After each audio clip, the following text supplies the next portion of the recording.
r/nosleep. Hosted by you/saint_circa. My friend went missing because of me. She's a witch. I think you said bitch wrong. It's hard to laugh when you're exhausted, but Marty was never not able to get one out of us. Between panted breaths we laughed. Tommy's face growing red with anger and embarrassment at the joke at his expense. I'm serious. He managed to blurt when the laughter finally died down enough to get a word in. So am I. Again, laughter erupted from the bottom of our 13-year-old hearts, once more breaking the silence of the forest we were supposed to be hiding in if by chance the cops were actually called as a result of our impromptu prank just a few minutes prior. Living in a small town meant a lot of boredom. Some kids had big problems like gang violence and drive-by shootings, drugs, and crippling poverty, and even though those problems existed for your typical small-town Ohio kids, at least to some extent, our biggest problem was always boredom. As a matter of fact, every problem that every small town had ever had could probably be traced back to boredom in one way or another. Why is that guy doing heroin behind a Walmart? Because once upon a time he was 16 and bored, so he stole some of grandma's pills. Why did the school's football team's locker building get burned down? Because some kid was bored and decided to ruin the football team stuff. Why are there a bunch of kids laughing in the middle of the forest just outside of town? Same reason, they were bored and decided to ding-dong ditch the senile old lady down the street. If I'd had known for half a second, if I'd even had a hint of foresight about how everything would have turned out for us, then I'd have suggested something else. Anything else, but hindsight's 20/20. Especially for young kids. Guys, I'm freaking serious. Okay? Tommy doubled down. His fists now balled up. His voice breaking a little bit with the overwhelming irritability at the laughter. Anyone who's ever messed with Ms. Abernathy has been cursed. Come on man, I said, trying to diffuse Tommy's anger a little bit. There's a lot of places in this world, beautiful places. Jamaica, Hawaii, Switzerland. All sorts of places a powerful witch could have a good-ass life, and you think there's one living in that little brown double wide on Sycamore Street? In London, Ohio? A few more chuckles amongst the group of friends before Tommy finally resigned his argument with an exasperated sigh. As we came around from our fits of laughter and jokes, we began to realize that the sun was setting. Wow, what a surprise. Charlie spoke up. No one cares that their doorbell got rang. Looks like our outlaw days are done, y'alls. Just in time for dinner too. Convenient full pardons are convenient. No doubt. I responded as the group made their way out of the forest and began to cut across the large meadow towards town. Marty, you eating with us tonight? Dad says it's fine. Appreciate it, dude, but Mom says we've got plans tonight. We'll steal your dad's Marlboro some other time, okay? More laughter as the friend group split ways and headed home. Ding. Dong. Dying dong. At first, when I heard the doorbell ring, I just sort of brushed it off. I thought that maybe it was just some part of a dream I'd been having or something. Even in my almost full sleep state, I knew that no one in their right mind would be ringing our doorbell at 3 in the morning.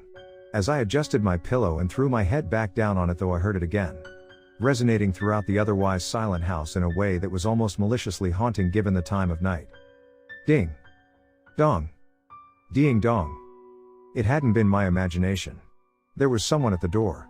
Before I could even get up, however, I heard the gruff and commanding voice of my father as his heavy footsteps stammered groggily past my room.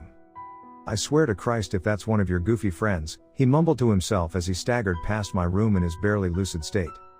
Several moments later, I heard the front door open, followed by my father shouting in surprise as several loud bangs and clashes filled the house with a chaotic cacophony of sound. I ran out as quickly as I could towards the front room of the house to see my father's silhouette fumbling for the light switch. As he turned it on, and my eyes adjusted to the sudden flash of light, I could see that he was intently scanning the front room. His bright green eyes bouncing back and forth like a radar scanner. Laying on the ground around him was a broken ashtray and several books that must have gotten knocked off of the shelf they'd previously been resting on. What happened, Dad?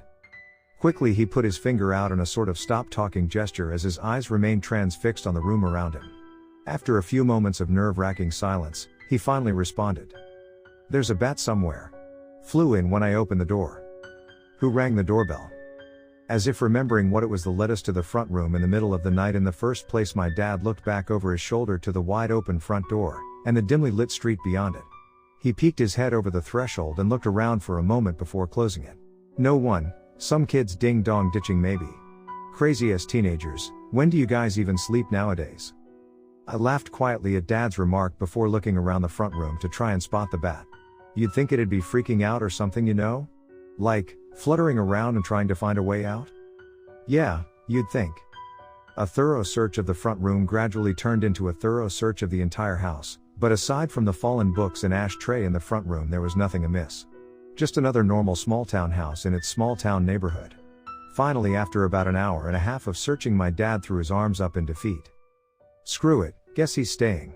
I gotta get ready for work anyways. Go back to bed, kid, we'll find it tomorrow. No one ever got killed by a stray bat. Although I wasn't necessarily comfortable with the idea of sharing a house with a wild animal for the night. I knew he was right. It was almost 4:30 in the morning now, and I was tired. Besides, if it's afraid, then it'll probably just hide, and they sleep during the day, so it shouldn't be a huge issue, hopefully. Alright, night, Dad. Have a good day at work. Yeah. Ding. Dong. Deeing. Dong. I had just slipped into that sort of half realm between awake and asleep when I was abruptly brought back to consciousness by the doorbell ringing again. The red digital illumination of my alarm clock read 6:33 a.m. I sighed to myself in annoyance and frustration as I turned over on my back to prepare to pull myself out of bed once again to try and discover who was ringing our doorbell again, and that's when I saw her. Suspended from the ceiling upside down was the darkened shadow of a person. Long tangled hair draped low and messy, almost touching the floor. From within the tangled mess of hair were two bright yellow eyes that burned through me like fire. As I screamed and clambered my way to the headboard of my bed to try and pathetically create some distance between myself and this horrible thing in my room, the figure reached its arms out in a sort of crucifix posture. From the aurora of its terrible yellow eyes I could see a wide mouth full of sharp teeth. I screamed again at the top of my lungs as the room filled itself with the mind-numbing sound of the doorbell coming from the figure's wide-open mouth. Ding. Dong. As the deafening noise trembled every ounce of my being, the figure contorted its way off of the ceiling and plopped onto my bed in an awful and grotesque fashion. Even in my panic state, I couldn't understand how it could have moved the way it did without breaking its neck and spine.